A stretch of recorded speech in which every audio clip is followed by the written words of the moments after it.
పూర్తి వివరాలకు చదవండి రేపటి అక్షర శిల్పం దినపత్రికలో.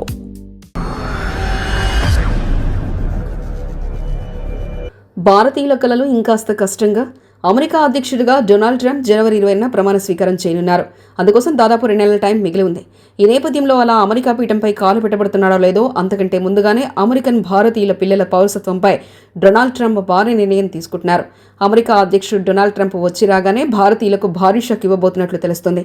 అది గనక చట్టం రూపం దాలిస్తే అమెరికాలో పుట్టిన లక్షల మంది పిల్లలు అమెరికన్ పౌరులు కాకుండానే పోతారనే ఆందోళన మొదలైంది.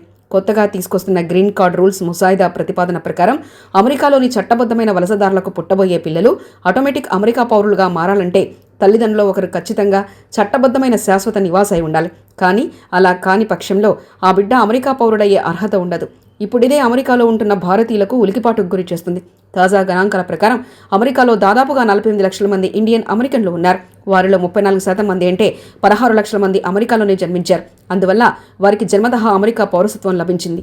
కానీ కొత్త చట్టం రూపుదాలిస్తేనే నిబంధనల ప్రకారం అక్కడ పుట్టిన పిల్లలు అనర్హులయ్యే అవకాశం ఉంది. అయితే కోర్టులో ట్రంప్ చట్టం నిలబడదని మరొకరు వాదిస్తున్నారు. ఈ క్రమంలో H1B, F1 వీసాలపై అక్కడికి వెళ్లి ఉద్యోగం చేస్తున్న వారి కుటుంబాలకు ఇది దెబ్బే. ఎందుకంటే గ్రీన్ కార్డు కోసం ఇప్పటికే 12 లక్షల మంది క్యూలో ఉన్నారు. EB1 కేటగిరీలో లక్షల మంది, EB2 కేటగిరీలో 8.5 లక్షల మంది, EB3 కేటగిరీలో 2.5 లక్షల మంది ఉన్నారు.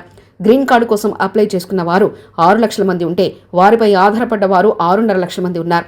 ఇప్పుడు గ్రీన్ కార్డుల జారీని కష్టతరంగా ఉందంటే ట్రంప్ తీసుకొస్తున్న కొత్త చట్టంతో మరింత క్లిష్టంగా మారే అవకాశం ఉంది. ఇప్పటికే H1B వీసా స్కామ్పై అమెరికా ఉక్కుపాదం మోపింది. ఇప్పుడు ఈ చట్టంతో అమెరికాలో స్థిరపడాలనుకుంటున్న భారతీయుల కలలు ఇంకాస్త కష్టంగానే మారబోతున్నాయి. మరిన్ని కథనాల కోసం సబ్స్క్రైబ్ చేసుకోండి మీ అక్షర శిల్పం. పూర్తి వివరాలకు చదవండి రేపటి అక్షర శిల్పం దినపత్రికలో.